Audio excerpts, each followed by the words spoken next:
Okay, so as you know, this is our first external meeting today, and we're coming from the Grand Central Station Transport Hub. So we're really glad to be here, and obviously get to view the facilities, which is hopefully going to be opening soon, later on in the year to public. So we're just going to proceed through the agenda as follows. So apologies, we have received one apology from Mark Durkin, and as I said, the Vice Chair is hopefully going to be joining us soon.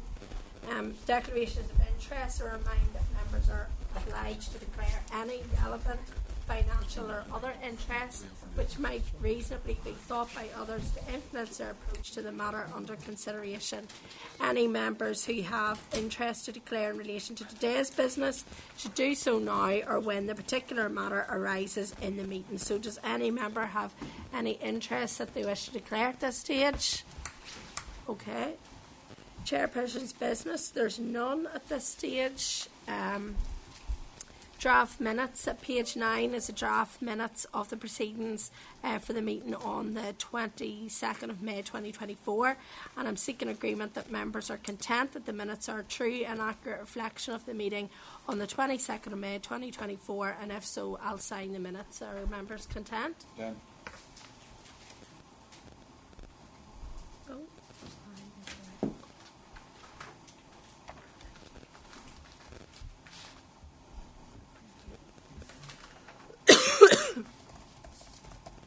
Matters arising. Do any members have any matters arising from the meeting on the 22nd of May 2024? No? All content? Correspondence at page 19, you'll see the correspondence memo, and today I'm just seeking agreement that members are content to note the 4 items of correspondence. All members content with that? Yeah? Yep. Okay, so item 7 is the Department for Infrastructure oral and written evidence of the budget to 2024 to 2025. At page 3 of the table plaque, you'll see the clerk's memo. At page 59, there's correspondence from the Minister for Infrastructure on the department's budget allocation and the priority of bids. And at page 63, you'll see templates submitted by DFI to the Department of Finance on the 2024-2025 budget, and at page 6 of the table pack you'll see the DFI budget presentation, and I'm just seeking agreement that the evidence is recorded by Hansard. You're all content with that? Great. Okay. So today to the committee we're just welcoming Declan McGeown, Deputy Secretary of Water Departmental Delivery Group DFI, Julie Thompson, Deputy Secretary Climate Planning and Public Transport Group DFI, Mr Colin Woods, Deputy Secretary of Transport and Road Asset Management Group DFI, and Mrs Susan Anderson, Director of DFI Finance. You're all very welcome to the committee today again. We appreciate you coming down to the Transport Hub as well. We are aware you've given us a bit of a briefing that we received yesterday, so if you wouldn't mind going through some of that very briefly. I know it's that's quite difficult to do, but we are keen to come to members' questions in relation to the budget, so I'll let you speak to the presentation. Okay, Chair. Well, I'm only going to say a few words by way of introduction, just to say that Susan has brought a presentation along. It'll only take a few minutes, and then we're more than happy to take questions just to save on your time. Okay, so thank you, Chair. So I'll maybe run through the presentation. I understand this is in pages 6 to 14 within your packs. Apologies, I don't have the laptop set up today, but if you could maybe refer to the presentation in your packs at pages 6 to 14. Sorry, members, just that was in your table packs. Okay, thank you. So if we maybe then start with last year and close that year off. So we briefed the committee then on 20th of March, and at that point in time we were indicating that we expected to live within the budget allocation we had received, and we've set out there in that first slide, you can see in terms of resource, our closing budget then was 631, and we've outturned then 632, and we've outturned then at 631 with a small underspend of about 300k, and that's 0.04%. And in terms of our final budget, you'll recall then our opening budget was 523, and we received then in-year allocations of just under 90 million, 14 million coming up after year end, and additional funding in year for flooding event that occurred at the end of October, the start of November, as well as funding then for the concessionary fares for asylum seekers too. So that's how we landed in terms of resource. Capital, quite a similar position there as well. So our final budget then closed at 825, and provisional outturn then is 824.9. Small variance there of 200k, which is 0.02%. So again, very close. And in terms of the budget movement throughout the year, we started with an opening capital budget of 792. We received 16 in year, and a further 8.6 in relation to the flooding event that I mentioned there earlier as well. Finally then, just to close off last year, we also have our resource ring-fenced allocation as well. So that's ring-fenced because it only applies to depreciation and impairment of our assets. Very similar position there, a small underspend of 400k. I would caveat this to say this is provisional at this stage, so this is based on our draft accounts. They are currently in the process of being audited. I don't expect there to be any changes as I sit here today, but we'll be able to confirm that position then as part of final outturn, and we normally report that around August time each year. So that's last year, and how we're closing off then our last year as well. If we move on then to look at the current year budget, so members will be aware from the previous briefing then we'd identified total requirements of 676.6 million. Breakdown then, Translink 178 of that, NI Water 169, salaries within the department 124, and the Tram Group, which is the Roads Group, 172. So that was the breakdown of our total requirements, as well as smaller amounts for Waterways Ireland DVA as well. You'll recall then we submitted bids of 156.5 million against our roll forward baseline of 520, and the committee will have received copies of those bid forms now as well. The resource budget outcome then for the department was 559.5 million, so that equates to the baseline 520 plus an allocation then of 39.5 million on top of that. And we've looked then at various options on how we live within that budget, and you'll see moving on to the pie chart, Minister has provided these indicative allocations to the committee. They remain indicative at this stage because they will be subject to the equality screening process, which we will currently be working our way through as well. So the breakdown then of the indicative allocations, you'll see then from the pie chart, NI Water receiving 24% of the budget, Translink 26%, Tram Group, which is the Roads Group primarily, and Transport 27%, and departmental staffing 18%, with the smaller amounts then as well also drawn out on the table. The DVA figure, it's a minus figure, so the question around that then is that's a dividend that's due to the department, so that's income coming into the department, so that's why that's shown then as a negative figure on that slide. And you'll see about 50% there of the resource indicative allocation will be going out to our two largest ALBs. So what does that look like then across the piece? So we'll see in the water end of things, NI Water, the allocation of 137.7 million. That also includes funding for flood risk management and Waterways Ireland as well. The Transport and Road Asset Management Group, that covers the essential maintenance, so that's the essential maintenance on our roads, along with street lighting, an element of winter service as well, plus contractual amounts for our PPPs, public-private partnerships, and a further amount going to NI Water, that's around 30 million, a further amount to NI Water for the drainage charge as well. On the Climate Planning and Public Transport Group, you'll see there's amounts for Translink, community transport, and then small amounts for our ferries, as well as Strangford and Rathlin ferries too. Moving on then to our capital budget then position for this year. Again, from the bids and information previously provided to the committee, you'll be aware we submitted bids totaling 1.12 billion. That comprised then of NI Water 470, Translink 321, Roads Group 242, and then small amounts for DVA and Waterways Ireland, just around 2 million each for each of those bodies. We received an overall capital budget outcome of 820 million, and that's made up of just under 190 earmarked and a general allocation of 631. So what that means is the earmarked amounts are for specific areas, including the A5, the A6 and the Hub, where we are today, as well as city deals as well.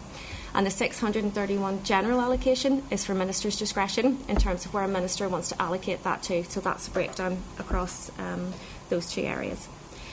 As we have done in previous years, we have then factored in an element of over-planning. So we've factored in about 26 million, and that's largely on the general allocation. 4% is what we've gone with for this year, again, as we have done in previous years as well. So that's an extra 26.2 we've allocated out. So what does that look like then in terms of indicative allocations? And again, these remain subject to equality screening. So you'll see on the pie chart there, this is the breakdown of the total budget. So this includes both the earmarked allocations as well then as the general allocation too. And you'll see their flagship accounts for 21% of that, NI Water 38% of that at 323, Translink 19% at 159, and Department then 171 at about 20%, and small amounts there for Waterways Ireland as well. If we break that down further, moving on to the next pie chart, you'll see then if we just look at the general allocation, so that's the Minister's discretion in terms of where he can choose to allocate budget to, you'll see within that general allocation, which is made up of the 631, plus then the 25 million of over-planning. You'll see there that NI Water's receiving just under 50% of the total capital budget in terms of Minister's discretion, with Translink receiving 24%, 159, and Department receiving then 26%, with Waterways Ireland then that smaller amount in terms of need as well. So that's the indicative allocations. As I say, they remain subject to the equality screening process, and that will be our next steps. At the appropriate time then we will launch an equality impact assessment consultation, and it's likely that we will adopt a similar process as we have in previous years given the timing. We will invite Minister to take decisions after 4 weeks, and those will be final decisions at that stage, following which then we will let the consultation run for the full 12-week period and use any additional responses coming in to inform either in-year monitoring rounds, any changes around indicative allocations that may be needed, and indeed for future budget planning purposes as well. So that concludes a quick run-through of the slides. Chair. Thank you. I suppose just to start, it will be of no surprise to yourselves that as a committee we're just disappointed that we're scrutinising the budget, a day after we've voted on it. And I know that we have had the high-level briefing before in committee, but I suppose just from where we're sitting at now, where the indicative and the bids that were submitted to finance, I suppose it's just for our scrutiny and for where the committee is at, that it's just disappointing that we're doing it now, and that's been on record within the committee. And hopefully, going forward, I know we're in a difficult space in terms of getting the budget, and where we're at in terms of budgetary positions and getting it across the line. But I hope going forward that we will be able to scrutinise it properly before we do come to votes in the future on it. It's obviously helpful for our scrutiny role in relation to the committee. But with that being said, we thank you for coming to the committee today, quickly, I suppose. And, today we do want to look in detail at what you've just discussed there. So, last time in the committee, we had a table that was basically outlining where some savings may or may not be made by the Minister. The budget is not what any department would have hoped for or would have wanted, and we didn't get everything that we want. And so there's decisions that were outlined in that, such as ceasing wastewater treatment, reducing road maintenance to emergency only, winter service, ceasing funding to community transport, switching off street lights, cease flood prevention programmes, cease public transport services, reduce travel concessions. There's a whole list there of things that affect people, and we talked about that the last time. So where are the savings going to be made in the department, looking at the budget and what you have got? Sure, perhaps I would kick off on that. It's important to highlight that a lot of those savings that you've rightly listed there referred more to last year's budget. But as we look into this year, what we've done is we've scrutinised, and I do apologise that we're only coming to you today, but it has taken us a lot of time over the last few weeks to work with our budget to try and to divide it up as equitably as possible to make sure we deliver the important services that we do. So what we're doing now is that, as Susan outlined in her presentation, is we've highlighted where we feel our priority spend areas. We've given an allocation to both of our ALBs, and we've asked them to see what they can deliver within that, and we await responses back on that, and we take it forward from there. So that's really the process that we're going to be working through over the coming weeks. Okay, and how long will that process be then? As regards right now to the LBs, we've suggested to them around about middle of June if they could come back to us with their thinking. Susan already outlined the equality impact assessment and the process it has to go through as well. So that'll be over the first 4 weeks. After that, we'll take stock of where we are and then and maybe we will try to firm up the indicative allocations at that point. So probably in about 4 weeks' time, we'll have a clearer sense of where we need to be, assuming we're allowed to consult on the equality impact assessment, because during PERDA that doesn't appear to be the case. And then how is that going to fit in with our June monitoring round then as well? We have a sense now there is a gap between what we have and what we need, so we're already starting to look at where we might make bids, and so we're starting to do that work now. It's at a very early stage. As recently as yesterday, we've started on that process. We still have to engage with the Minister, etc. So hopefully over the coming weeks we'll be in a clearer position on that and be ready to submit bids. I do think we have a deadline from DOF to do so that should be within the next few weeks, and we'll try and breach the gap as much as we can with what we have and what we need.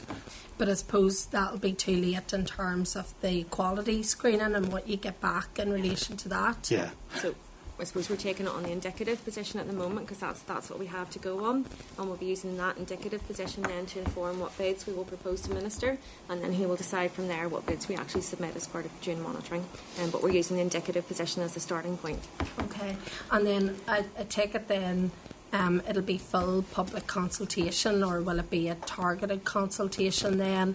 And I take it you're consulting with everybody, the likes of community transport and all of those people? It'll just be put out as a full consultation for anyone to come back on. Yeah, appreciate any feedback we'll get. Okay. And then I've noticed, obviously, the Minister has stated in his letter, that to the committee that he's carefully considering actions that may be required to plan to live within the balanced budget. And so we've talked there about what may or may not have to be considered, despite the fact that was maybe last year's budget. I'm assuming that some of those measures will still be measures that need to be looked at. We're not ruling anything out, Chair, so whatever needs to be looked at, we'll certainly explore. But at this stage, we've made indicative allocations, and we're trying to see how that sits with the respective parts of the department and the ALBs. And then after that, we'll look at what else we need to do alongside making bids to DOF. So all of that will be in the mix. Okay, and then I've noted that there's a resource allocation of minus 2.9 million to DVA. Can you detail that a bit more in terms of why that is the case? So that's in relation to a dividend that DVA pays back to the department. So DVA is a trading fund by its status, and it pays the department a dividend in terms of its operating position at year end. Does DVA fees not just fully cover cost recovery? And if so, how is there a dividend? So the fees are in relation to the trading fund element. So that is for the running of the actual test centres and the driving tests or whatever. It's a setup of the trading fund, then brings a dividend back to the department, and that's the 2.9 million that's coming back to the department. Everything else within the trading fund is standalone within DVA, and the fees remain within DVA. Okay. To save my voice for a bit, I'm going to go to Deputy Chair, do you want to come in? Just one point, apologies for being chair. First big chair. Nearly You're very welcome. I got the full guided tour almost of the building site, so I've seen most of it. Thanks very much for coming along today, and I appreciate the difficult pressures that we're under. I do echo the chair's point. I think all the committee do that would have been nice to be able to scrutinise prior to the budget vote, but we are where we are, and not much we can do with that. Just one point from me at this stage in terms of in-year monitoring. Obviously the department has relied heavily in the past on in-year running lines for many, many years, particularly around winter service, for example. Are there key areas within your budget that you're concerned might not be able to be delivered if that money wasn't there? I know you said you were looking at what potential bids you'd be putting in going forward, but I'm just wanting to see where you think the biggest pinch points are and where would be faced if we weren't able to fulfil the in-year monitoring rounds funding that you'd had in previous years.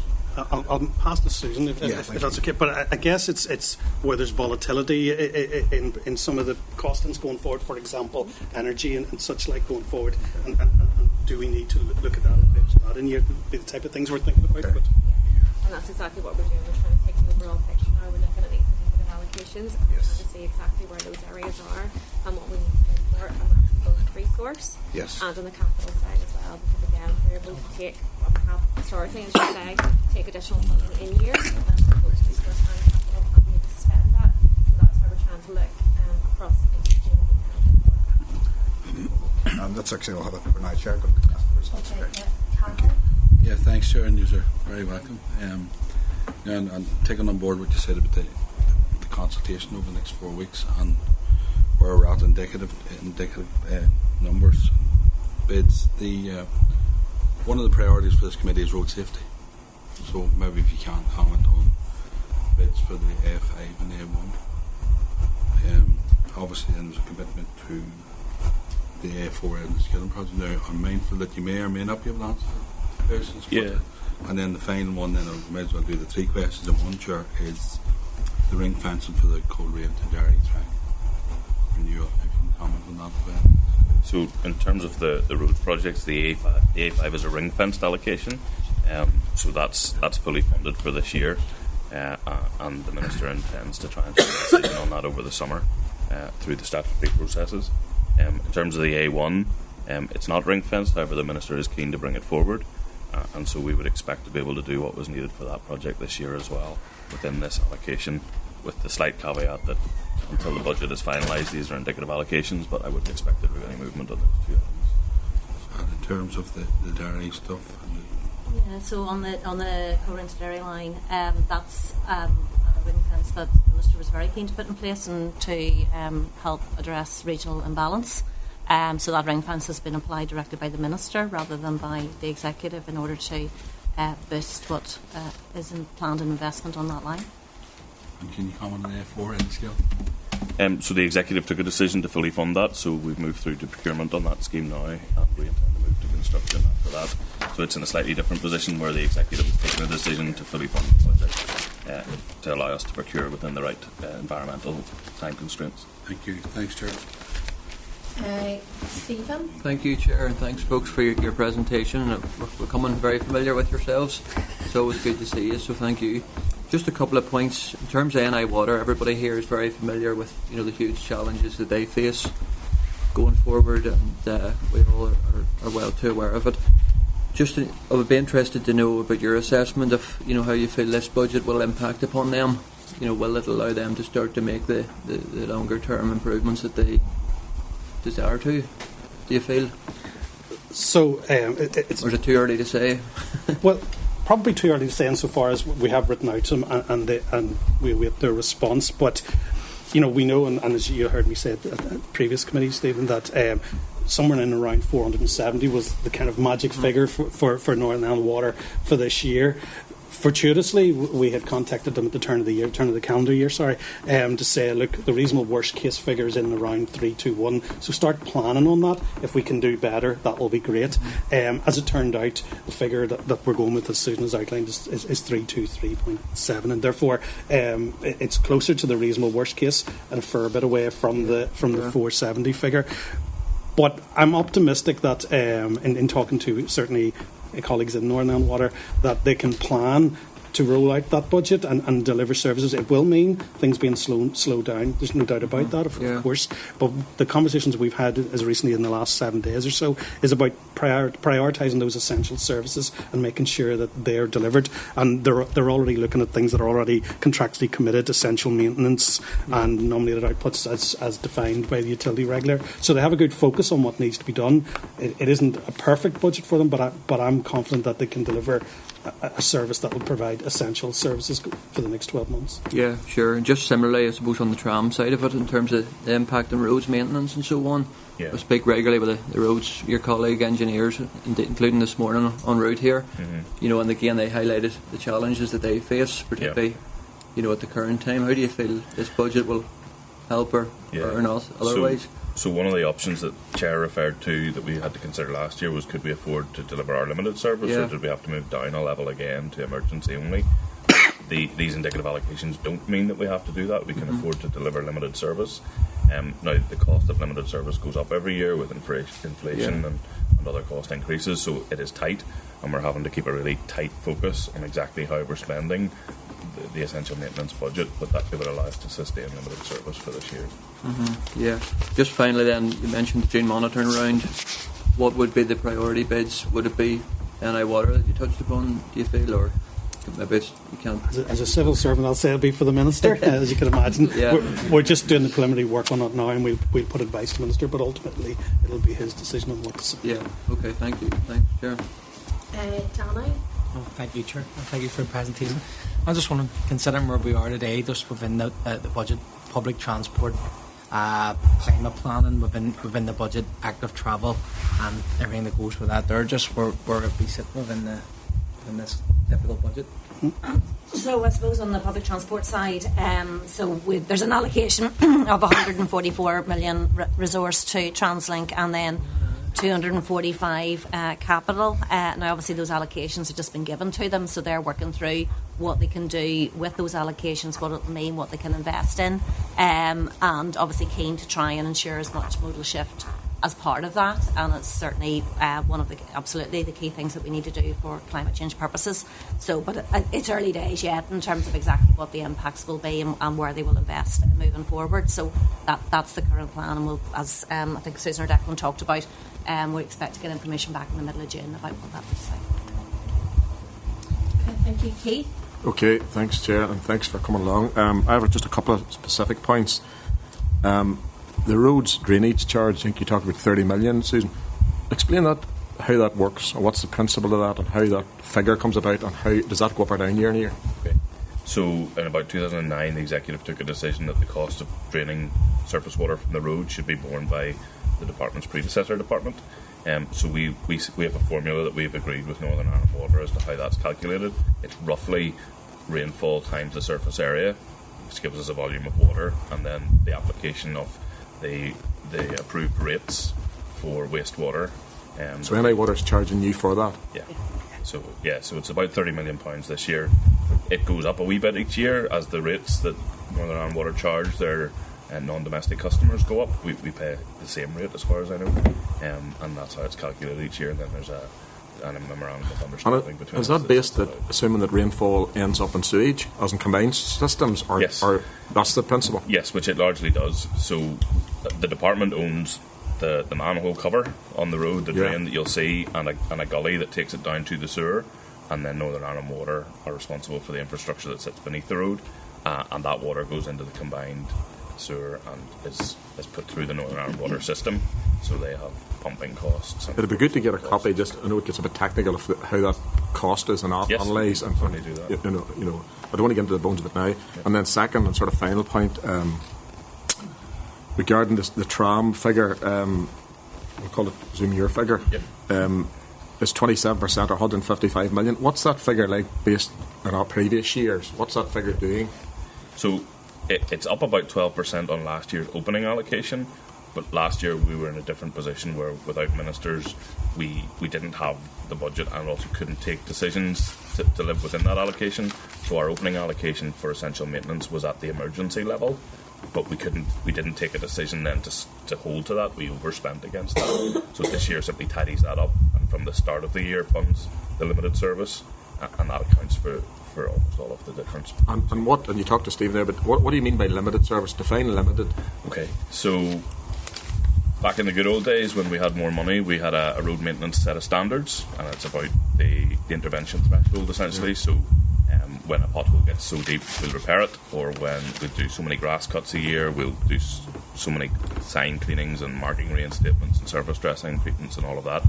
Limited service was introduced about 10 years ago simply to cope with the fact that we couldn't afford that. So we had to try and figure out a safe way of delivering essential maintenance with a lower budget, and that's the limited service standards that we apply now. So, for example, on a high traffic road, once a pothole hits 20 millimetres deep, we consider that an actionable defect, and anything less than that we don't.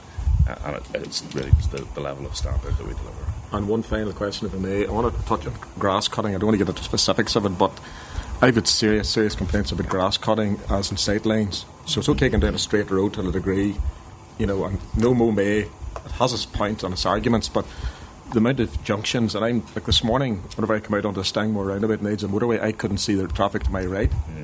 And that's on a main roundabout on a motorway. Yeah. So a C road, possibly. But numerous people have said, I have it near misses. So, yes, they're starting to mow. Yeah. But those sight lines and those C roads or B roads won't be cut for another month. Does that worry you, the risk to life? Because the amount of near misses I'm getting, people contacting me is more than ever. Yeah. And who come up with mow may? Is that a money-saving cost? Or is it to save the bees? And I have no issue with the bees. No mow may is an environmental measure. Yeah. It's not intended as a cost-saving measure. Under the limited service, we fund 2 grass cuts of the network a year. So again, on every road. Yeah, so 26,000 kilometres of road, and we try and cut the grass twice. And in order to get the best value from cutting it twice, we have to try and time that carefully. So typically we'll start the first cut around the middle of May in order to be finished by the end of June, and we'll start the second cut around the end of August to be finished by the middle end of September. And that gives us the best chance of keeping the grass at a have you manageable moved level. the middle of May now to the end of May? No, we still start, and we start with junctions, and we start with sight But lines. I got an email from DFI the other day to say they weren't starting till Monday. So Past. So effectively, we've lost 2 weeks and the white weeds get wet and they do this and you can see nothing. we have so many squads that can do junctions, and they start in the middle of May and they move around their roads division throughout the 6 weeks. It does mean that some are later than others, and certainly this year when we've had a particularly wet April, the grass is growing faster. It illustrates how it is difficult to deliver adequate road maintenance with the levels of funding that we have. So we have those squads targeted at junctions, but certainly if there are dangerous junctions, we want those treated, and we do have the ability to do that and be responsive to that. No, I'm just concerned this year about the junctions is really, really bad, so I'll leave it at that. Thanks, Jay. Can I just come in relation to that point in terms of grass cutting? Most of that is subcontracted out, isn't it? So typically so a lot of it is. I probably agree, yes, most, as in more than 50%, but I'd have to check the exact amount. We typically contract out the long stretches of road, and we typically use our in-house resource for junctions and sightlines. Now, not exclusively, there'll be some times where those two switch around depending on what's the most efficient way to do it. And surely subcontracting that out would be at a higher cost to the department? It can be. It depends on the rates that contractors charge. It's an issue of staff availability for us. I simply don't have enough industrial workers to deliver more, and if I did, I would. Yeah. So we have a notional structure for our industrial workforce of about 400 industrial workers, and we're below, I think it's 270 at the minute, and we don't have the ability to recruit those as things stand in terms of the budget. And we also face some recruitment challenges. So the way we manage that is that we use external contractors to pick up the things that we're not able to deliver. Would it be possible to get a breakdown in relation to the use of subcontracting for grass cutting, the costings of that, and in terms of to compare it with, in-house, and what that looks like? I'm also aware, that you have a memorandum of understanding with councils as well. Is there any money that goes to councils to be able to help them to provide grass cutting? From memory, there may be, but I would need to check. So if I can write to you on that, we do have relationships with councils, and we share out responsibility for cutting some grass. So, for example, on roundabouts, councils would often cut the grass on roundabouts and things that aren't sightline related, that are for amenity purposes. And I know other people occasionally cut grass on the roadside as well.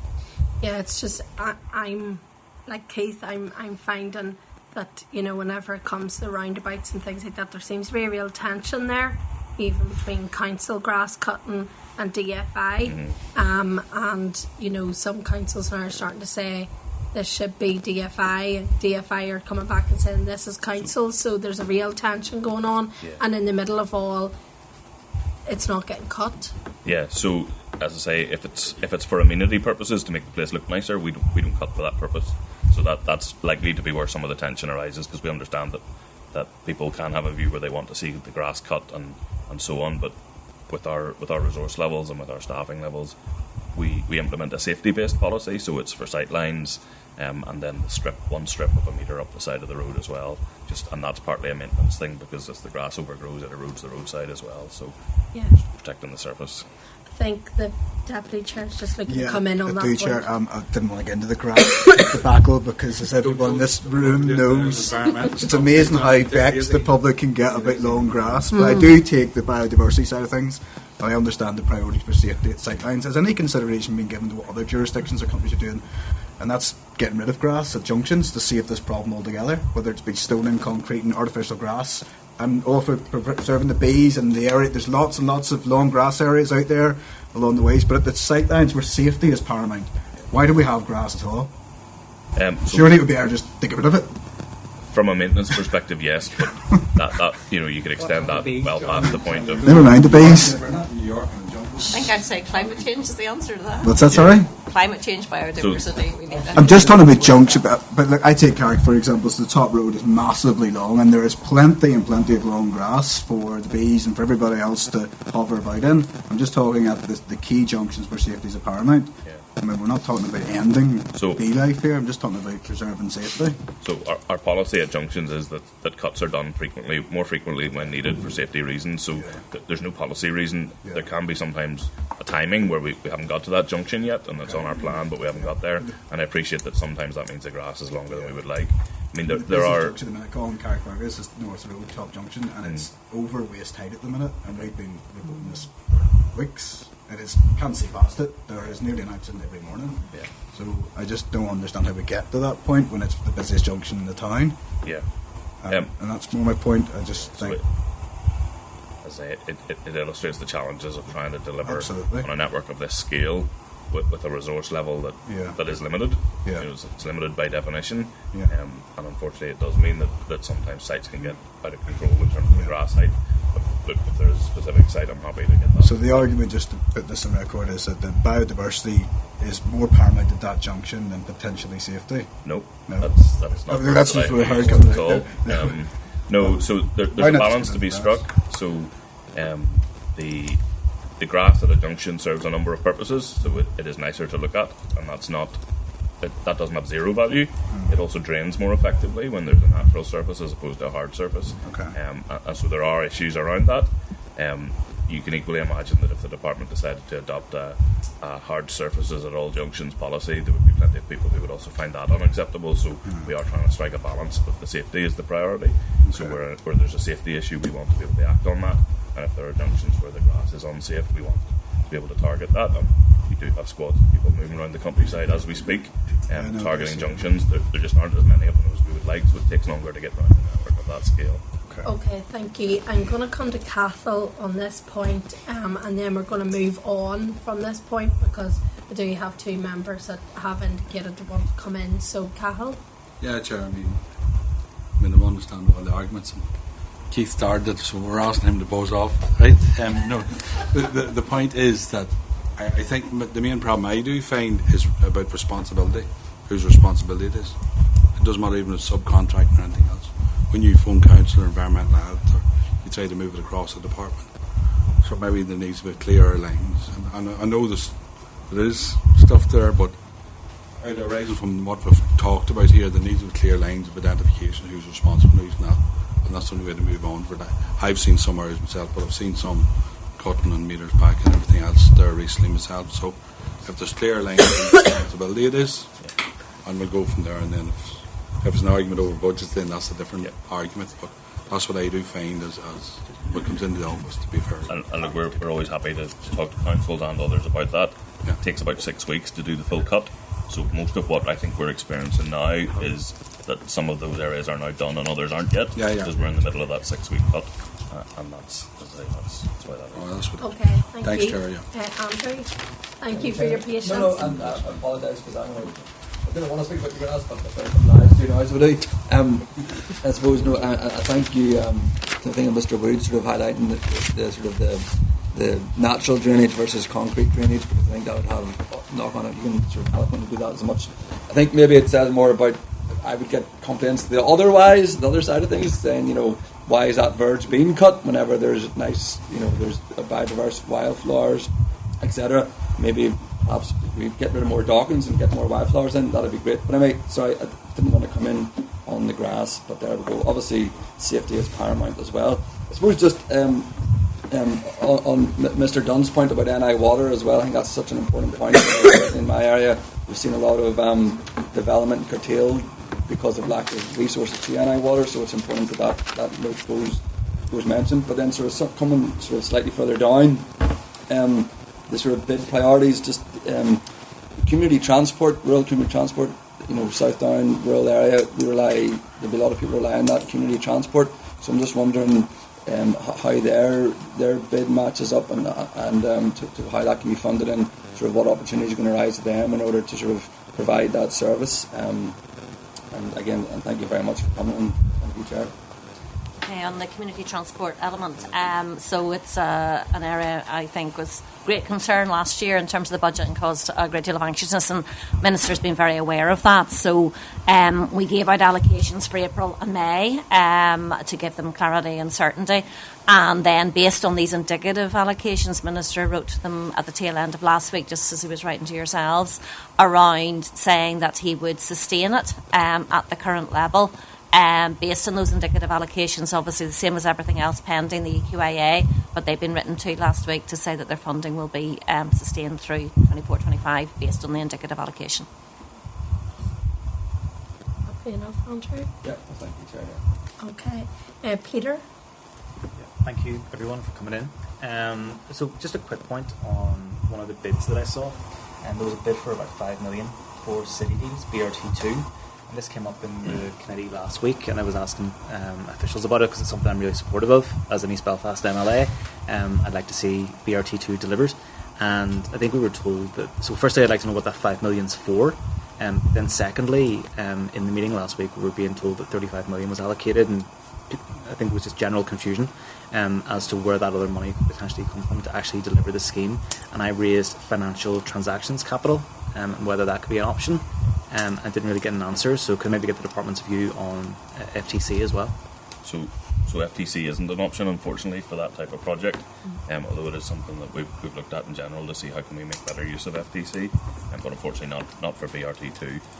So the 5 million was detailed design work along the route corridor, subject to the Minister taking a decision to proceed, and he's taken his decision on the preferred route. We're preparing some advice for him on a number of different design features within the scheme, and then he hopes to take a decision on that, and then that 5 million would be what we think the detailed design work for the rest of this year would cost. Okay. I just want to come back again to in relation to NI water. So the department, obviously, as we know, sets the policies, and then there's a required capital budget, which is determined by the utility regulator, and we have PC21, and we obviously have budget for the indicative budget for NI water.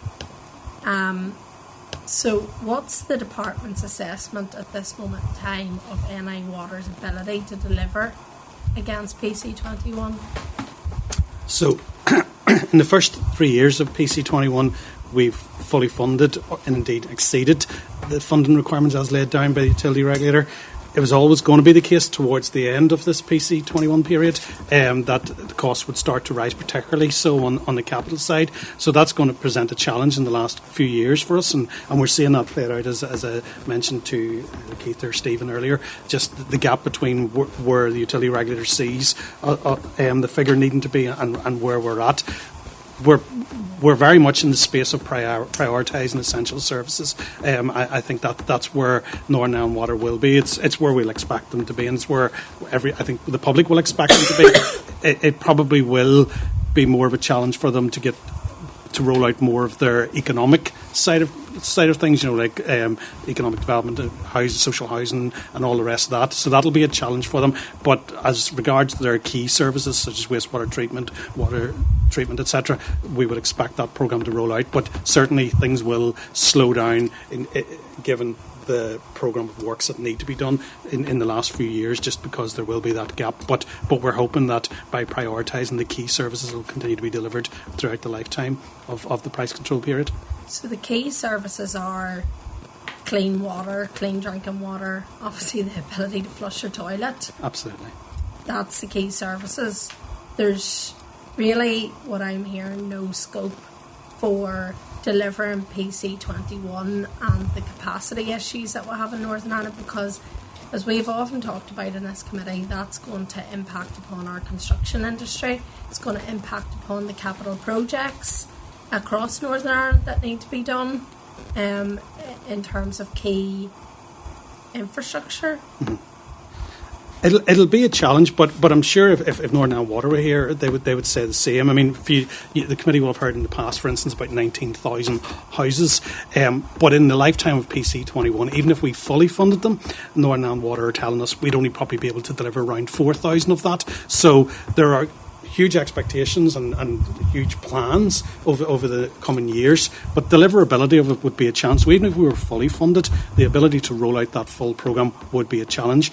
You'll have seen in the public domain in the past as well that a lot of what Northern Ireland Water wanted to do by way of connectivity and wastewater treatment, etc., over the next 12 years, they're now talking about 12 to 18 years. So there's that kind of slippage there for everyone, but that doesn't preclude us from prioritising where we need to target our resources. And even in the context of living with water, for example, the number of wastewater treatment works where the preliminary work, outline business case, etc., are still in train and being developed, looking towards 2025, 26, 27. So plans are still happening. They wouldn't, if you give them all the money tomorrow, I would be fairly certain they would say here they couldn't deliver the full quantum of what's set out by the utility regulator in the first instance. So it's striking that balance, and certainly I feel that the public and the services they receive, that they'll not see a diminution in that at all. I think they'll see safe drinking water and wastewater treatment works working effectively. And yes, that's correct. From a public perspective, we wake up in the morning, we put on our taps, it's clean drinking water, thankfully. Yeah. But there is also the expectation within the public that we're going to be able to deliver upon new and affordable homes in Northern Ireland. There's the expectation in the public that we're going to be able to deliver on key infrastructure projects. There's the public expectation that we're going to be able to build new schools and do everything like that. If we do not have proper wastewater treatment, and we're setting policies here that you're saying really it's ambitious. Why are we setting these policies if we're not going to be able to deliver upon them? Well, ambitious, I use that as a positive word. I mean, it's the utility regulator's assessment. They do a lot of detailed work to look at what is deliverable within a price control period. So it's not that they're ambitious, outrageous. They're ambitious as in they would be great to do for Northern Ireland. But these things take time. And, to reissue on the wastewater treatment works, for example, if you look in Belfast, where a large number of building goes on and hopefully will continue to do going forward. We work very closely with Northern Ireland Water colleagues, and they're already bringing forward their outline business cases, etc. So they're no further back than if we'd have been fully funding them this year. Or if we're giving them what we're giving them now, they're still in the same trajectory. It's just it'll be slower towards the end insofar as needing to meet the costs as they go up. a lot towards the end of the programme. So it's still all systems go, and as you heard Susan saying at the outset, we have given almost 50% of our capital budget to Northern Ireland Water, allocated indicatively at the stage, and I have to caveat that, of course. But so we are seeing the importance of that, and my sense is that a lot of the large-scale programmes, such as the wastewater treatment works, particularly in Belfast, are progressing as they would have done had the budget been fully there. We're still at the same stage. It's just when we get to the deliverability stage and what funding there might be towards the end of this price control period is something we need to look at closer to the end. Yeah, and that, I suppose, that is my concern. It is slower as we get towards the end. It's slower as we get to that delivery, and meanwhile, the other bits of the system,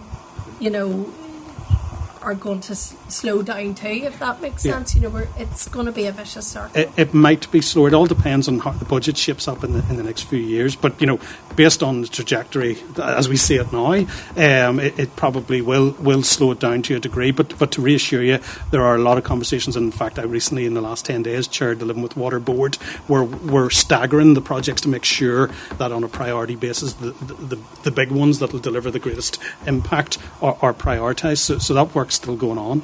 Okay. Keith and Cahill, have you down? Keith, were you looking to come in on this NI water point, or is it different? Okay, Cahill. Just on the NI water, I mean, in light of what you said, Dan, it's very hard because this issue came up when the utility regulator was here. So I don't mind the ambition and listen to what the chair is saying, but surely, and I know there's a review. That's right. There's a review of the Living with Water programme. That's right. The question has to be asked: why would you sign off in the first place? If you're saying the target 19,000, they can only build 4,000. We all know there's 100 areas right across the north that's lacking capacity, that can't be developed, can't connect it, especially this PC21, which is the wastewater one. So I would hope, requesting you would in conversation with the utility regulator going forward. I'm not denying the ambition or the scope of what NAW is trying to do, but you have to question that level and what's going to be achievable, to be honest. And to reassure you, Cal, those conversations are happening. We met as recently in the last couple of weeks with the utility regulator to look towards PC27, which, believe it or not, we're on the cusp of, and to work to make sure that we manage expectations of deliverability set against a challenging budget for Northern Ireland, not just for the department. Well, thank you. Thanks, Chair. Okay. Keith? Yeah, just a quick point. I'm looking at the table. We discussed this the last time regarding priorities. There's a table here, 1 to 20. It's not on the one you showed, Susan. It's in our paper. And you've priority bid 1 to 20, and it's a total 156 million. Does that ring a bell? NI Water Baseline, Winter Service, Limited Service, that one. So that was a bid. What did you get? Because I'm trying to coordinate. What did you get out of that 156 that you asked for? And then how are you going to say? I presume you didn't get all that. How are you going to prioritise that? And are you basing it on the priority 1 to 20? Do you drop the bottom one, or are you chopping a percentage of some? Susan can explain the mechanics of this, Keith, but it was very much us looking at the 520 figure that we had for last year and looking towards what our total needs would be, which were closer to 676, and then saying, how do we make that gap? As it turned out, we got 559.5. Yeah, that's it. So the funding allocation that we got was the 559.5. So that's basically our baseline, which we bid against, plus an extra 39.5 million. So you're not going to fulfil this 156. So how are you going to prioritise what you're doing then? Are you basing it on the priority ranking, or? So it's based on, I suppose, protecting frontline services and health and safety as well. So that's what we've engaged with Minister on and working our way through there to see how do we protect those. So you're not necessarily going to drop off number 20.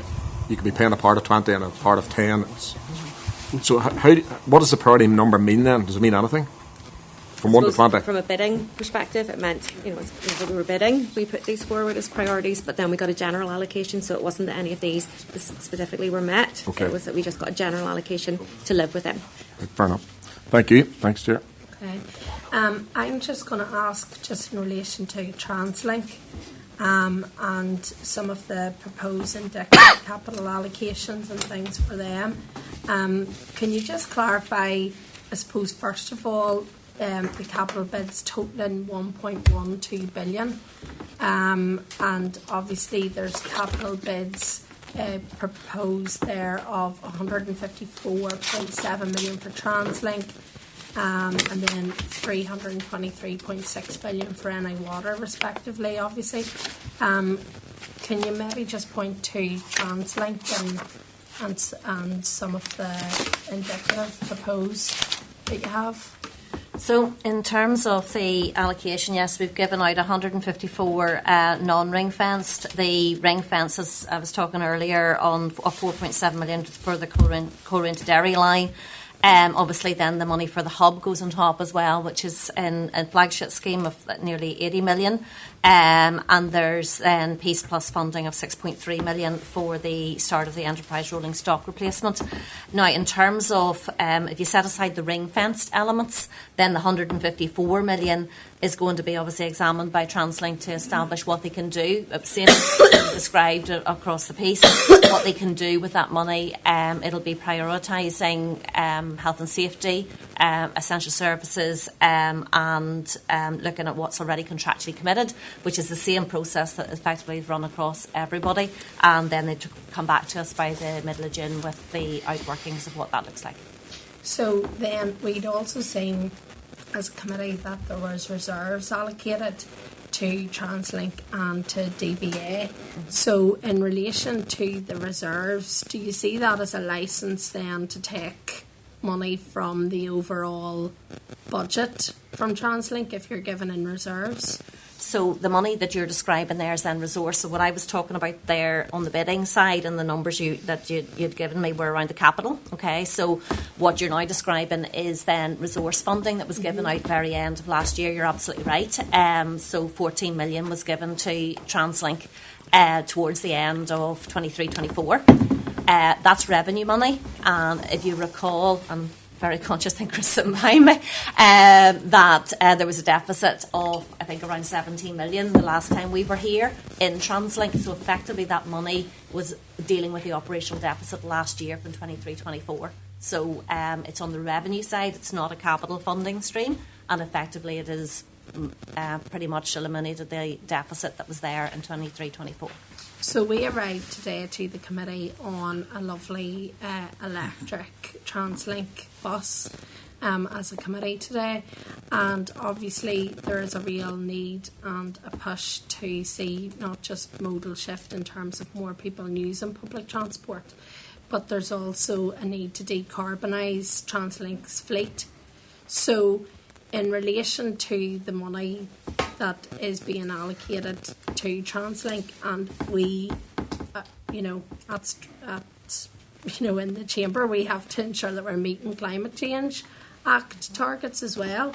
So, with the money, do you think that will impact Translink's ability to decarbonise its fleet, and the potential consequences of not meeting the statutory responsibilities contained within the Climate Change Act? So they do have some buses that we're contractually committed to, and those, because of the very nature of the contractual commitments, will proceed. So there is still some investment going into buses as we go into 24-25. What they need to do now is look at that allocation and establish how much more they would want to do.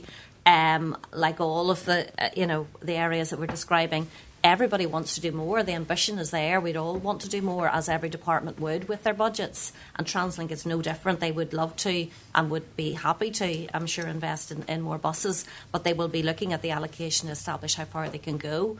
And then, obviously, then we'll need to look forwards into the next year, and what that rollout programme looks like. So that's the process that we're all working through. But they've got 154 million of non-ring fence money, which they can then decide where that actually goes and propose the best schemes that will go to. But understandably, they will prioritise health and safety, as you would expect them to, before something like decarbonisation by its very nature. So you'll have seen, obviously, recently that there was a fare increase in relation to Translink. And from a governmental point of view, we're trying to encourage people to use public transport. Would you not accept that potentially being able to give Translink more funding to incentivise more people to use public transport would be a good way to try and balance things out? I think on the fare increase, obviously they've increasing cost based, which they need funded, and that funding either has to come from one or two sources. It either comes from us as customers to the service, or it comes from government through the funding that is provided by the department. So that's your choice in terms of where the funding will come from. Obviously, they've got a range of discounted fares and means by which they would want people to actually avail of the discounts and the tickets that they've got. But equally, a fare rise is part of them being able to effectively manage the cost base that they actually have. And yes, if there was more money available, then you'd be able potentially to do more things. But they've got the budget that they've got, and therefore a fare rise, as it has always been, is part of their funding, their actual costs that they've got. Okay, members, I don't have anybody else that's wishing to ask any questions at this moment in time. Is all content? Yeah. Thank you for coming to the committee today. I really appreciate it. And as I say, we'll look forward to seeing some more of those figures and the details that we discussed there during the line of questioning. And we look forward to seeing you again. So thank you very much. Thank you. Thank you.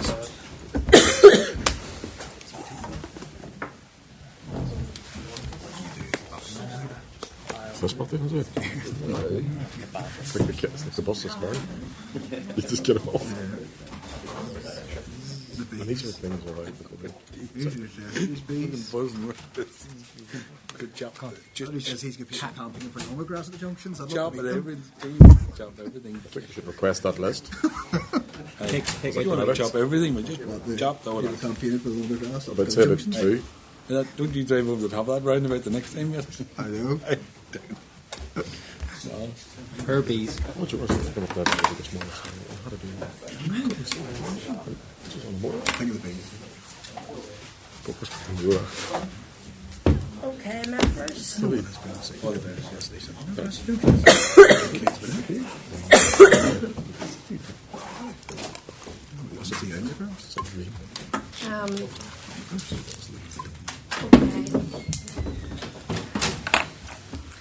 So, thanks everybody. We're now just going to move on to our next oral evidence session, which is public transport safety, and page 107. You'll see the clerk's memo. At page 110, you'll see the written evidence. And at page 117, you'll see a press release, Translink fares revision. And again, I'm just seeking agreement that the evidence session is recorded by Hansard. All agreement in that. And I'm welcoming Chris Conway, to the Chief Executive of Translink, Ian Campbell, Director of Service Operations Translink. You're very, very welcome again, and thank you for allowing us to be here today, for hosting us. We're really appreciative, and for providing us transportation down as well. We're really appreciative, and it gives us a good insight into the transport hub here, and the operations. So I know that you have a presentation, and we do have it as well. So if you want to sort of quickly speak to that, and then, as I say, we're going to come to members' questions as per usual. Thank you, Chris. Okay, welcome, Chair, and welcome, Committee. As you say, welcome to Grand Central Station, and or the construction of it at least, and Weaver's Cross. We've sent you a paper through. I'll give you a quick introduction, and then I'll ask Ian just to cover some of the highlights. But as you say, we'll take no longer than about 10 minutes because you have the paper, and just open it up to questions then. So we're very cognizant of the department's long-term goal to eliminate deaths and serious injuries on the roads, and certainly we are very committed to the role that public transport can play in supporting that effort. We have a very clear strategy, and that supports the DFI's aspirations to the Road to Zero campaign. Really, the two areas where we can have most of a contribution will be, one, to ensure that public transport remains to be one of the safest modes of transport, and also reducing the number of cars on the roads, encouraging more people to use public transport, will actually improve safety on the roads as well. And just to look at some of the recent statistics, in the 5-year period, 2017 to 2021, there were no fatalities involving passengers on Translink's bus and rail services. And in terms of the overall total casualties, public transport impacts only about 0.05% of the total casualties on the road. So very much evidence that public transport is one of the safest modes of transport on the roads, and on our rail network too as well. So safety is another important reason for people to modal shift to public transport. We have very much a very strong safety management system and are very much a culture of safe home every day for both staff and for customers. And we really treat it that safety is everyone's responsibility within Translink, and we work closely with our staff and with key stakeholders to ensure that the safe operation of our services. I'm just going to ask Ian to touch on some of the key things that we do as part of that safety management system, and then hand it over to questions. So as Chris has outlined, within Translink, safety genuinely is our number one priority, and we treat it very seriously. I'm just going to run through some of the safety activities that we undertake and start with bus. We have a programme that we call Management of Road Risk, and a pivotal point of that is the Translink Training Academy, where we take all our frontline operational staff and put them through extensive training, including and supporting that with a new mentor programme for newly qualified drivers, and with a dedicated team of area trainers in Metro and Ulster Bus that focus on the driving skills necessary to deliver safe services. Our bus drivers drive in accordance with professional driver standards, and we have a handbook for guidance for them, and that's currently under a review because we're constantly reviewing our standards in line with industry best practice. On rail, we follow an operational risk management strategy. This is really a multifunctional approach because the railway is a system. It's how the trains interact with the infrastructure and how our highly skilled staff operate the network. So, for example, there's a big focus on modernising our train protection system that ensures our trains adhere to the signalling system. And we are reviewing the platform train interface risk at all our stations. Again, very much focused on passenger safety. On our vehicles, we operate vehicle telematics, which is state-of-the-art technology that enables us to monitor how the trains and buses operate in service.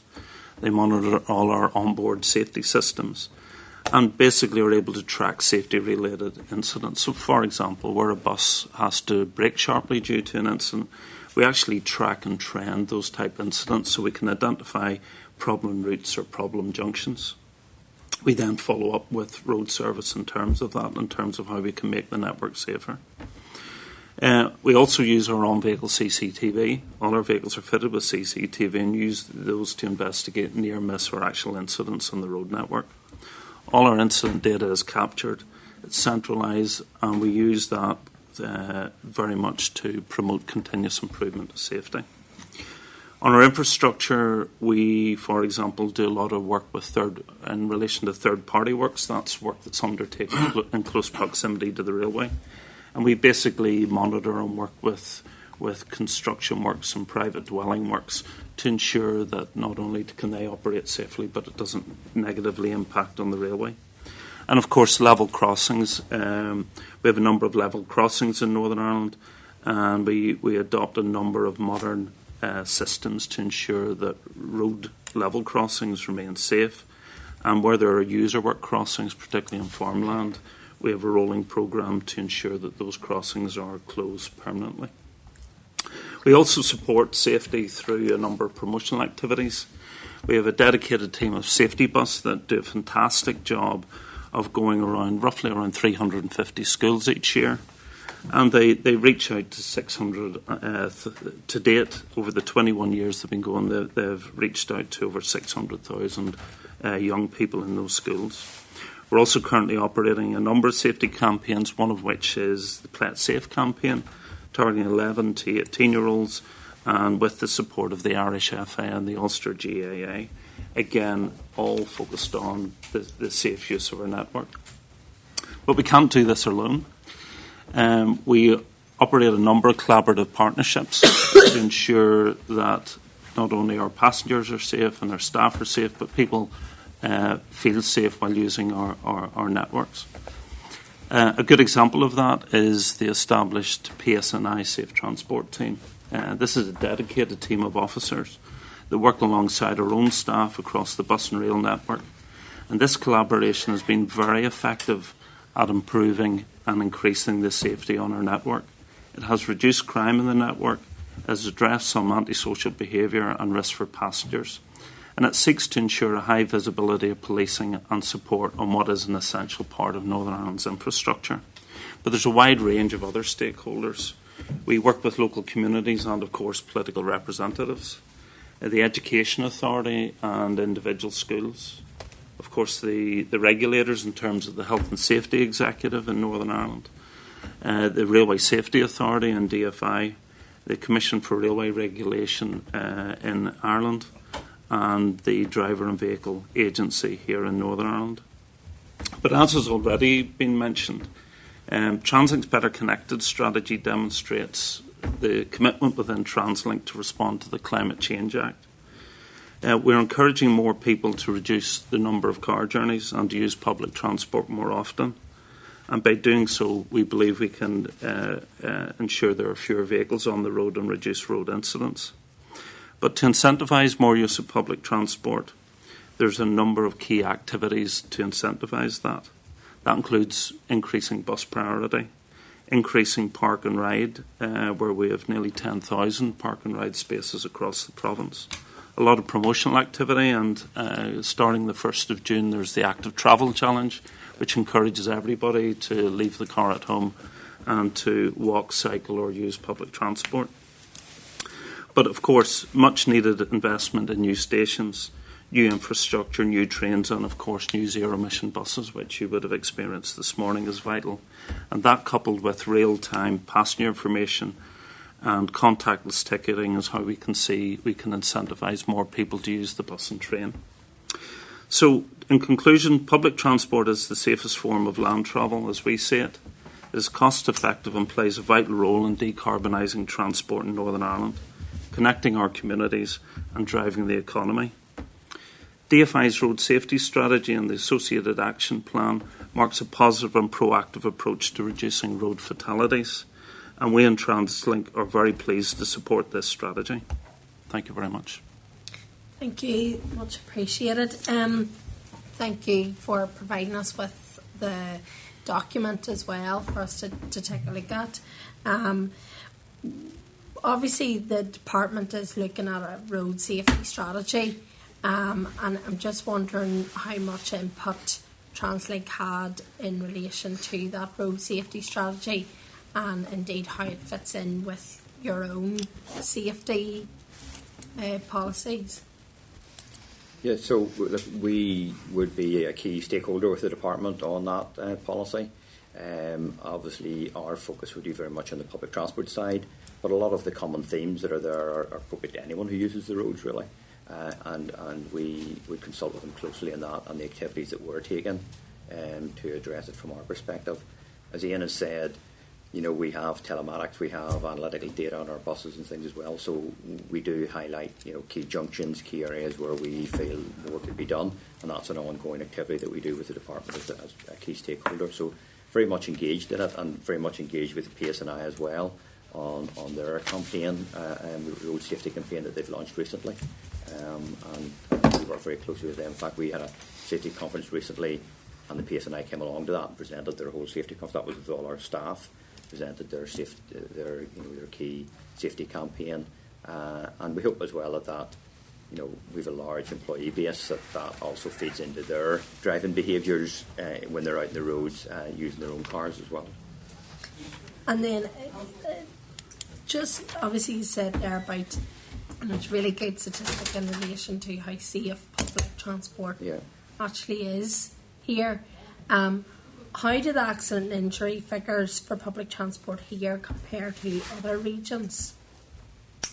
Well, they'd be comparable, pretty much. You know, we would see ourselves when we compare ourselves, and it's hard to get data actually at public transport level. Most people publish it at a very much just, you know,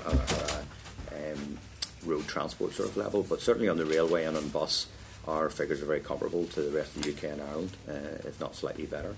Okay. And then I've obviously seen in relation to your document, it says about playing it safe. Aspect of things, it's targeted at young people 11 to 18, and you have links there with the GEA and the IFA. Now, from personal experience, I've been on trains and things going to rugby matches where there's been 40 and 50-year-olds who maybe weren't as, let's just put it, playing it safe on public transport. Why is it targeted at that age group? Is that because you have data that shows that that's the age group where there are problems with?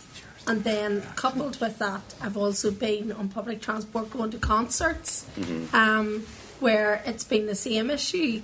I'm not saying it was anything majorly bad. It wasn't. People just out for the night, but... why is it targeted at those groups? Yeah, so it's targeted at those groups for a specific reason, and that's to do with particularly when school holidays are out. We do find that young people play close to the railway or close to bus stations and don't realise they're in a higher hazard environment, and maybe a ball gets kicked over and they run to get it, or they...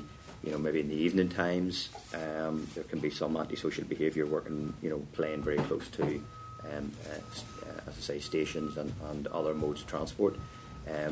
So that's what it's targeted at. It's really playing safe when you're close to public transport assets, as opposed to, and it does leak a little bit. The school bus is more focused then on how you interact when you're using public transport. So it's a slightly different focus than maybe the safety bus would have. In terms of those other areas, obviously we work on an ongoing basis, feeding back to all types of age groups about the use of public transport and safety, and we have campaigns right across our network, particularly on antisocial behaviour, for example. But that particular campaign is focused on young people when they're off on their holidays, playing close to railways and bus stations. Yeah, thank you.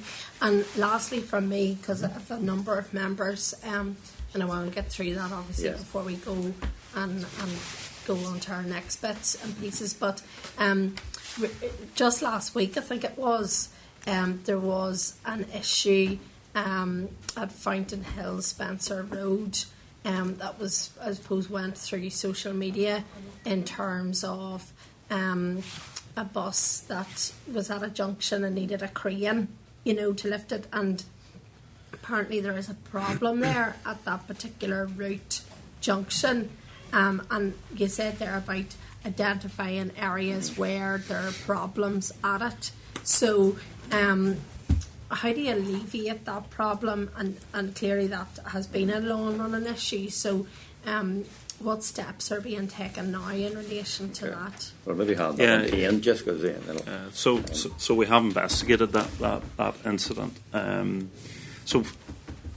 as I said in the earlier evidence, what we do is we provide that information. We meet the local roads division on a regular basis, Translink and roads division, and we would share information like that, and we would seek adjustment of junctions, or in this case it's a very steep gradient.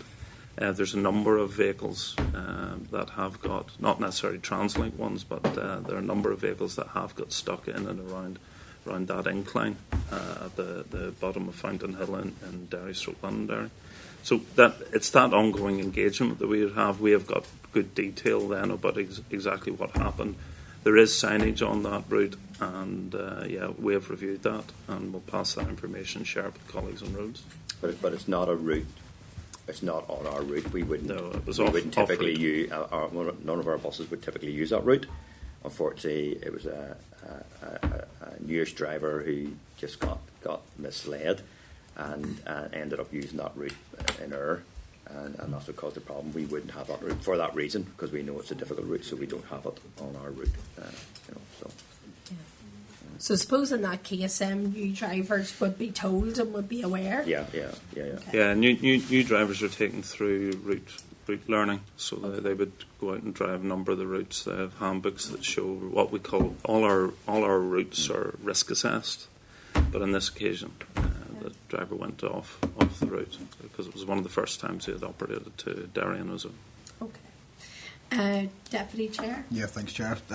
President, Ian, thanks so much for the presentation so far. And I think it's safe to say that the more people who are using public transport, the safer everyone will be. Yeah. And hats off to yourself and your staff for everything they do in protecting the public. I mean, the stats are phenomenal compared to the rest of the road safety stats, so thank you for that, and like I say, testament to the staff. I had the privilege of being at one of the schools recently for the Plant Safe campaign, and it was really good to see just how maybe sometimes the young people didn't even think about the environment and the dangerous environment that they were entering into.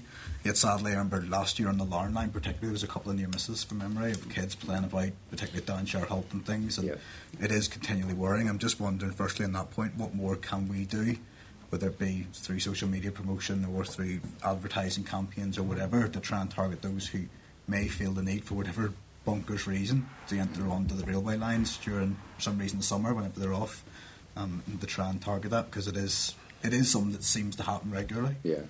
Well, we found good success with the Play It Safe campaign, mainly because when you're trying to get a message across to young people, it's better coming from people, influencers who they they respect, if you like, and that has worked quite well because sports personalities tend to have that effect on local people, particularly when it's local and they tend to know them, and that's worked quite well.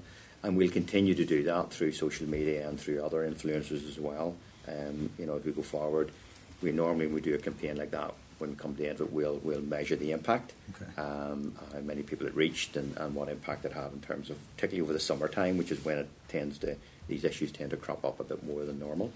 And then from that, we'll decide whether there's more we need to do or whether we continue with the campaign we've already started.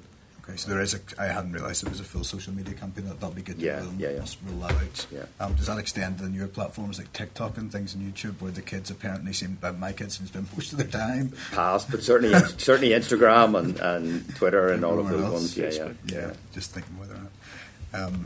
Okay, the other one is obviously, you talked about the collaborative approach you have with the PSNI, and again, thanks to Graham and the team who've been liaising with ourselves in terms of, I know everyone at this locally, for whatever reason, antisocial behaviour seems to go hand in hand with, for some reason, halts and stations, and you've done well in a collaborative approach to resolve that. But sadly, still at times there is antisocial behaviour on the lines and on bus and trains. I'm just wondering again, what more? You talked about that response with the PSNI Safe Transport team, but they're stretched as well, and at the busiest times there isn't that resource, unfortunately.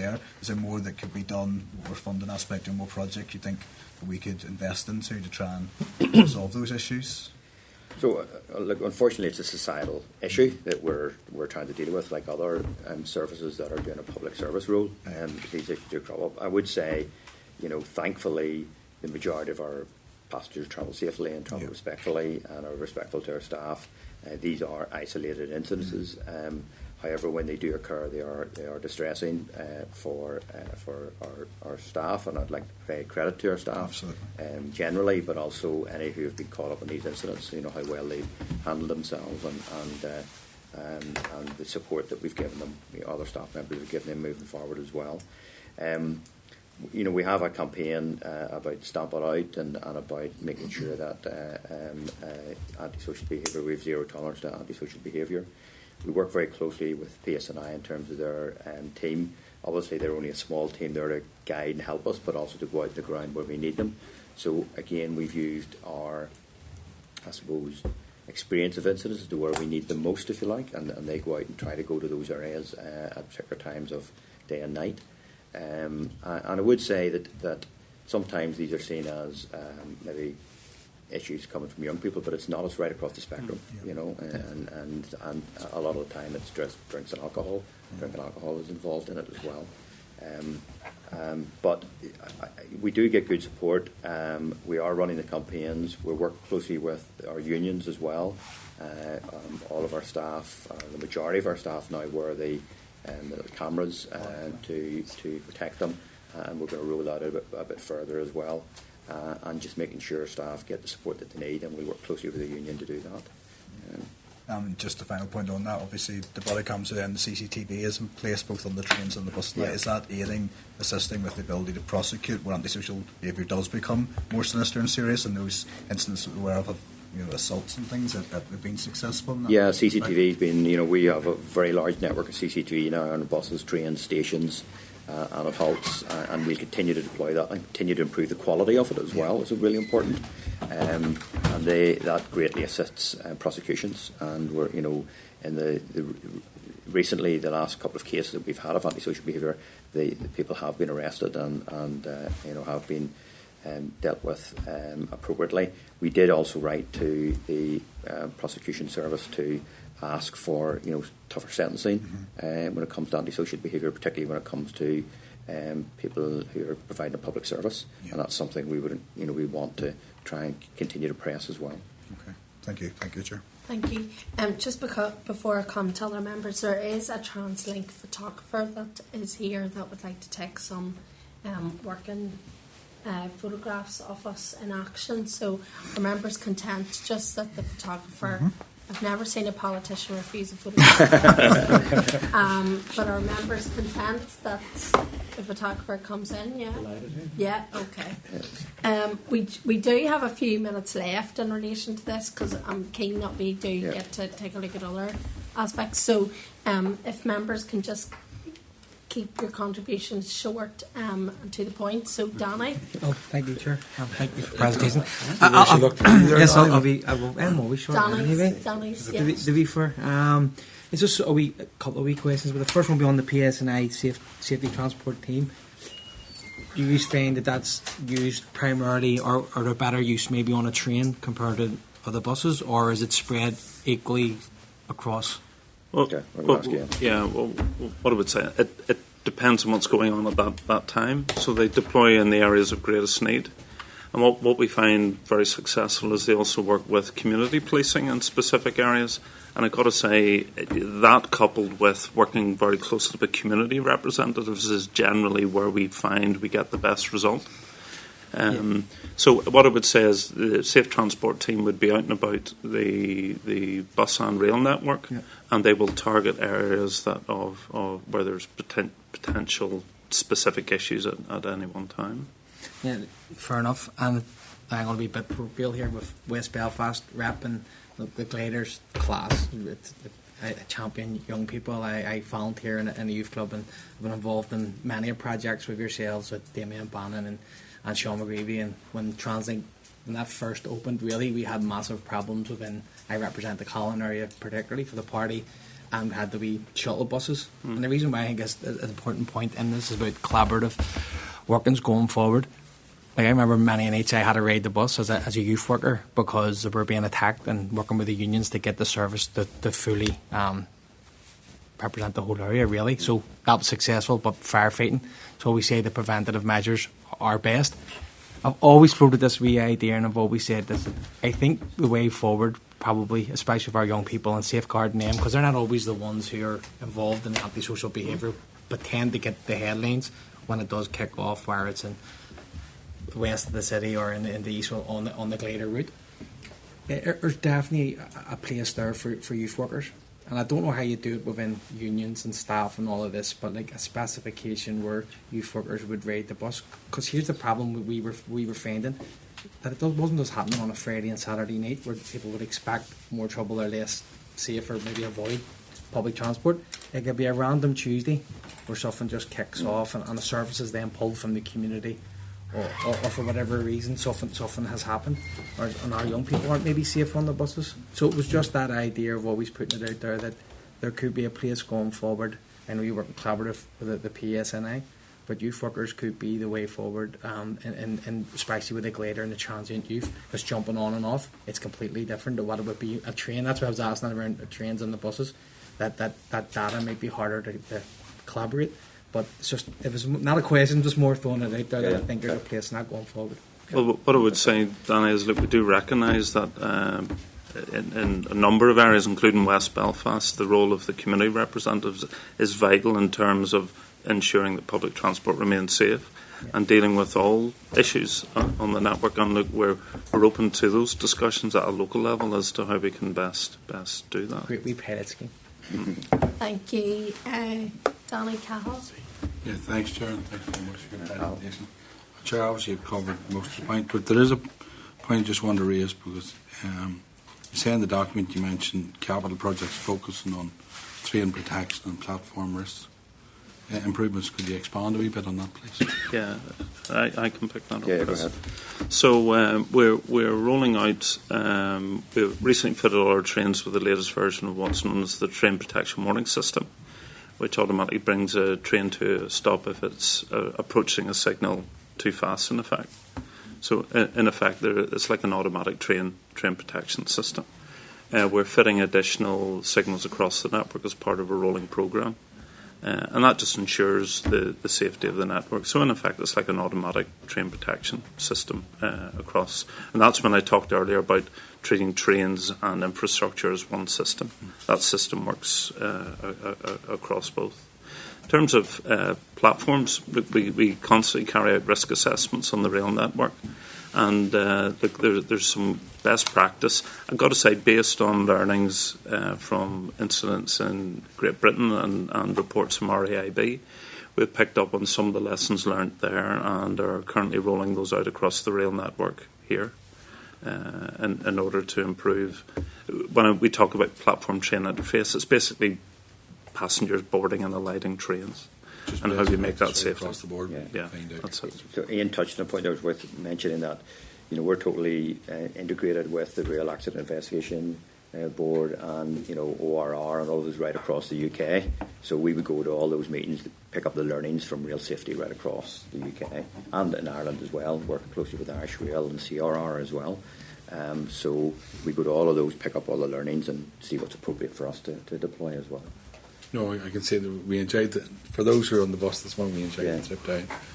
Like I've seen in my time, major changes over the last 10 to 15 years. And long may it continue, but it's good to learn and get different practice from right across the board. Learn from them.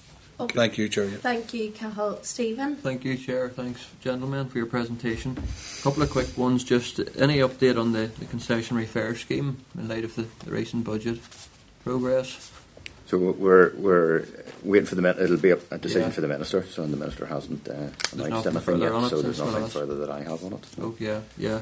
Okay.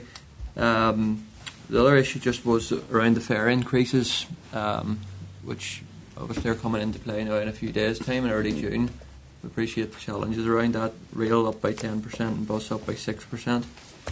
Obviously, you're always keen to increase numbers. I know you've made progress in that. Just how does that compare, those prices now, to the rest of the UK and so on?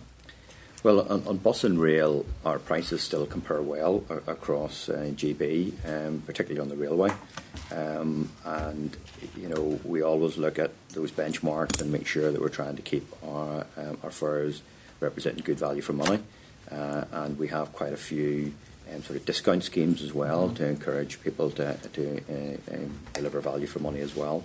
And obviously, I think as was mentioned earlier by DFI, our fares sits within a policy of, whatever funding we get from government, our fares revenue, and then how we provide a sustainable service with both those pieces of funding going forward. And that means that we have to adjust our fares to that policy, basically. Yeah, and the Y-Link scheme will continue then? Yeah, the Y-Link will continue at 50% off. There's I-Link schemes as well, which give significant discount, weekly tickets, monthly tickets, and obviously using contactless now going forward is an opportunity for people as well to get discounts using the day ticket, for example. Once you've tapped twice, then the rest of your travel's free for the rest of the day. So they're quite good value for money discounts out there which people can avail of. Yeah, no, appreciate that, and the progress on the contact list and so on. It's very important moving forward when you go elsewhere around UK and Europe and so on. That's the way to get passenger numbers up too, isn't it? Complement it, go hand in hand. The other point, just in terms of the community partnerships, just to encourage you to continue the collaborative work, even within my own area, the seasonal issues within Helens Bay Beach and so on, which you do have a positive partnership with the PSNI and council, antisocial behaviour teams, and it is from now on. Again, these challenges come up when the sun comes out usually. So just to encourage you to to keep up the good work on that. Thank you, folks. Thank you, Stephen. Andrew? Thank you, Chair, and thank you very much for the presentation. I actually, and basically someone that uses public transport, wife uses public transport, children use public transport, thank you very much, really, because it is a great service, so I apologise. You didn't declare an interest. Well, I think if you're going to interest out of me. Sorry, he's declared it now, Chair, we'll let him off. I did declare to give me interest New out to of the me. committee, sorry. So I might not be brief. In no particular order, but just sort of as you were discussing there, one of the things is, what training, can you elaborate on the training that you do give your drivers, if that makes sense? Not so much from a sort of physical driving the bus point of view, but sort of nearly the soft skills. Again, when my family use the bus, they generally feel safe, but obviously there are issues that maybe arise on the bus. What sort of de-escalation training are those sorts of things? And also again, as someone, again, also just for the bus drivers on the vulnerable road users, I'm thinking of those that maybe have mobility issues and stuff like that, and also cyclists. You know what I mean? Someone that gets passed on the road regularly by buses. You've mentioned some of the programs, but there's one, Staying Alive at 1.5. I'm not sure if you guys have come across that, but again, someone as a cyclist, that would be much appreciated. Even just from a visibility point of view, there's that there to it. Again, we talked about increase in. I'll run these all together, Chair, if that's all right. Is that okay to run that together? Keep it going, Chair. Keep it going. We can meet with you separately on some of these topics. It's very, very important, and I just do want to highlight them. I regularly get increase in town services. As in from the towns to the Belfast, essentially. The commuter lines. Not only during commuter times, but also sociable times as well. Again, I know it's a double-edged sword. You have to have the demand there in order to make it viable. But then if it's not there, then the people can't use it. Then there's no demand. So I understand that. But something to bear that in mind. The question about active travel, it's really good. One way that could be increased is by bike racks on buses. Again, not sure if that's a viable option or not. I can do it because I have a wee foldable bike. Mm-hmm. That's not obviously an option for everybody, but certainly by getting a bike onto a bus, it would really it just makes things so much easier. So it does. And again, you talk about these 15-minute cities, and again, I'd also say as well that the solutions for cities is very often what solutions for towns as well, and what other people want. So don't just think that we'll do this strategy for the city and we'll ignore the rural areas, because I think that's important. And finally, Chair, promise. Yeah. The Journey Planner app is really good. I use it regularly. I mean, it's very simple. It gives you lots of options. I was really interested about the real-time info that you were discussing. And again, you talked about the telemetrics on a bus and such like that. Again, I'm just wondering, is there any possibility, not a computer programmer by any stretch of imagination, but again, being able to have that sort of real time, this bus is arriving, again, might be okay in cities, but again, I do appreciate there's quite a lot there, Chair, but again, it's a good subject, and it is, and I could probably, myself and Ian could probably spend another 20 minutes with you on this, so I'll probably try and answer it very briefly, right. But we're free to follow up with you and give a bit more detail on it. In terms of bus driver training, it's probably about half the training is actually driving the bus. The other half is dealing with customers, dealing with any issues that may occur. We do, the PSNI provided us with some training around de-escalation and those types of things as well. And obviously we provide training. We work very closely with IMTAC, for example, on training for people with different needs, and making sure that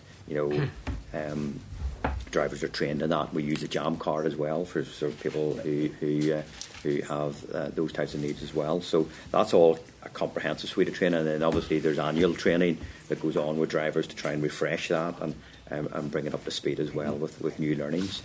And that, in terms of driving safely on the roads, that will include how we drive safely with cyclists too. And we work with Sustrans as well in terms of trying to take their guidance on board and train some of our drivers in that.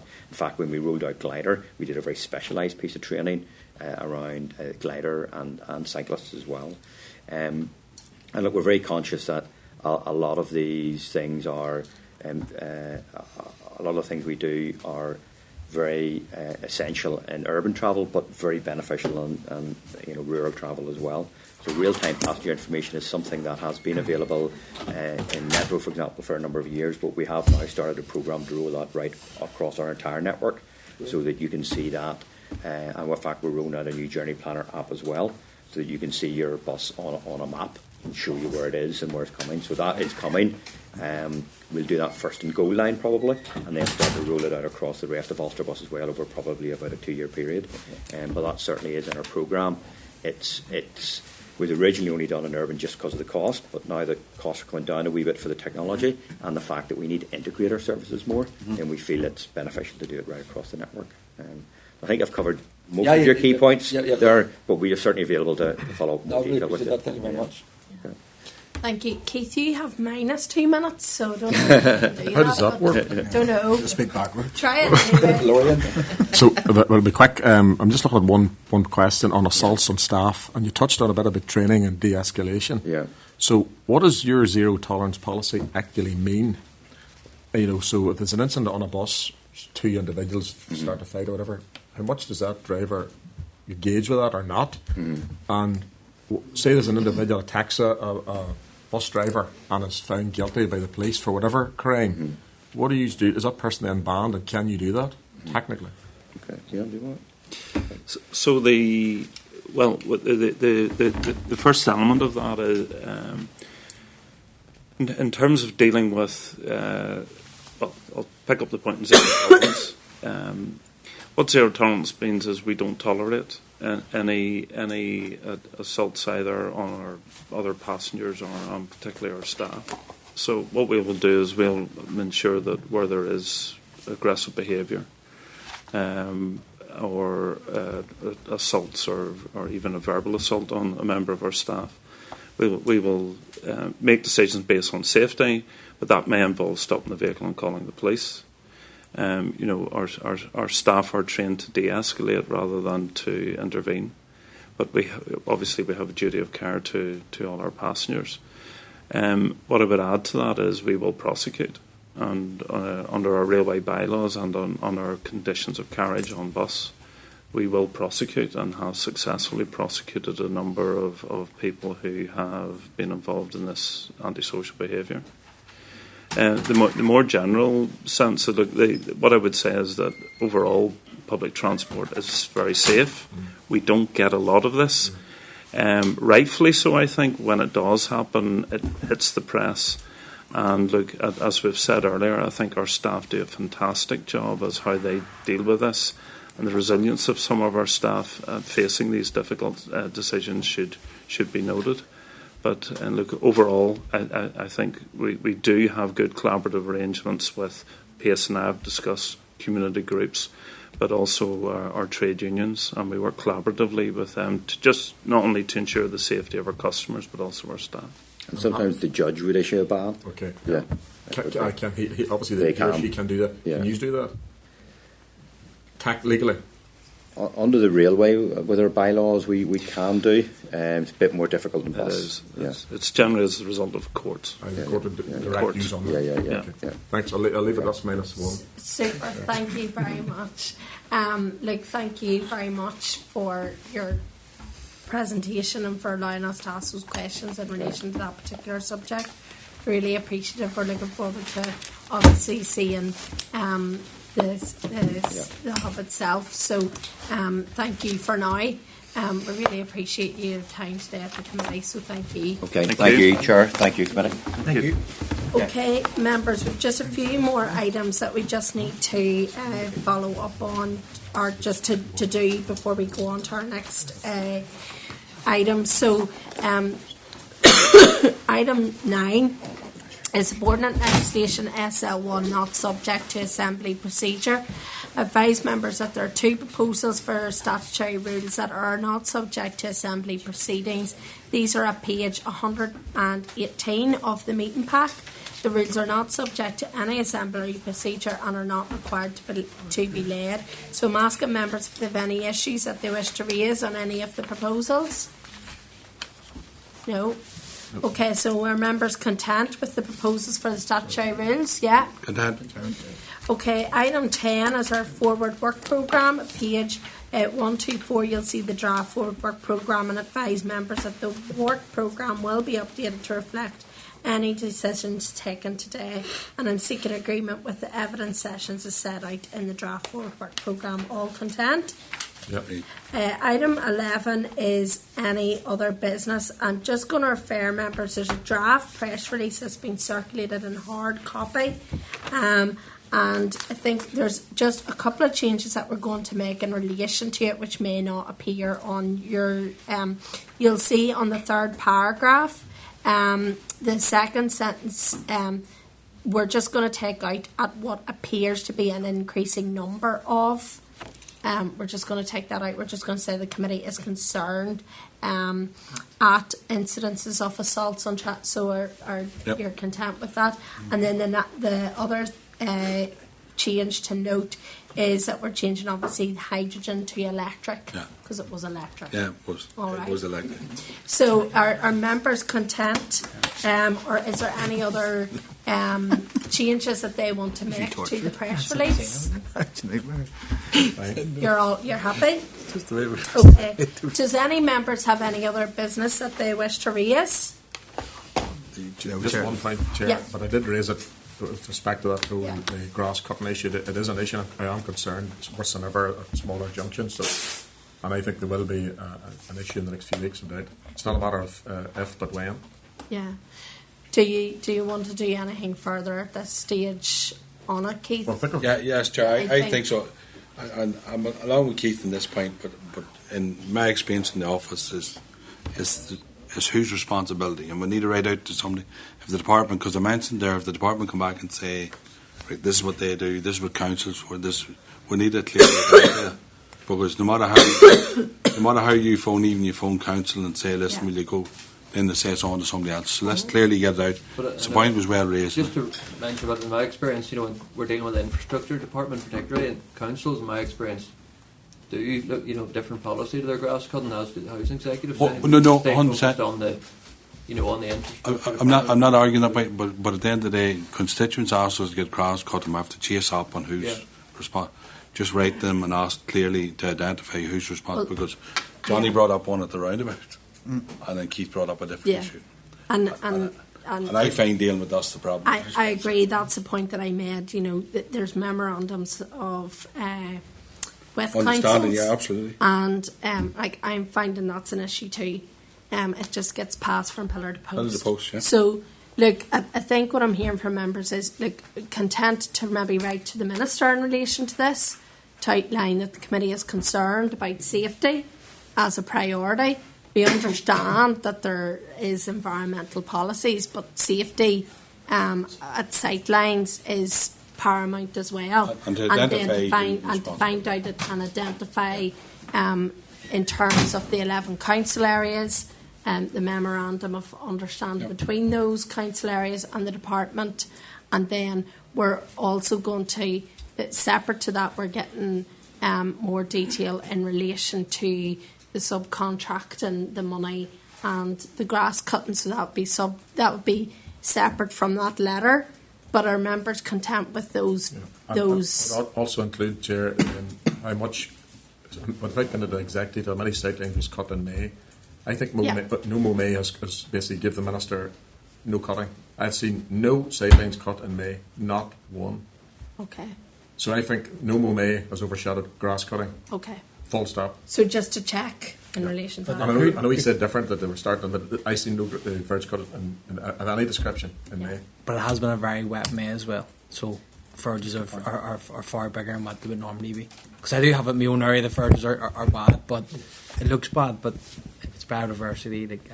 I'd love to see more wildflower meadows and all that. Whenever somebody's walking down the road, chair after a coffin, biodiversity doesn't come into it.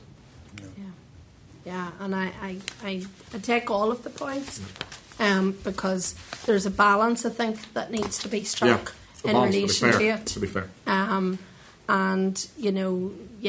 so we'll get the details.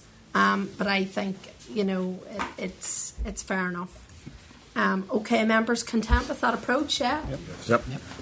Okay, so we're going to obviously take a bit of a tour, I think, or a view of the Transport Hub for now in terms of the public session, the date, time and location of the next meeting. We're back in our usual room 29 in Parliament Buildings, and the meeting will take place on Wednesday the 5th of June at 10 a.m. So thank you everybody, and I'll now adjourn the meeting. Thank you.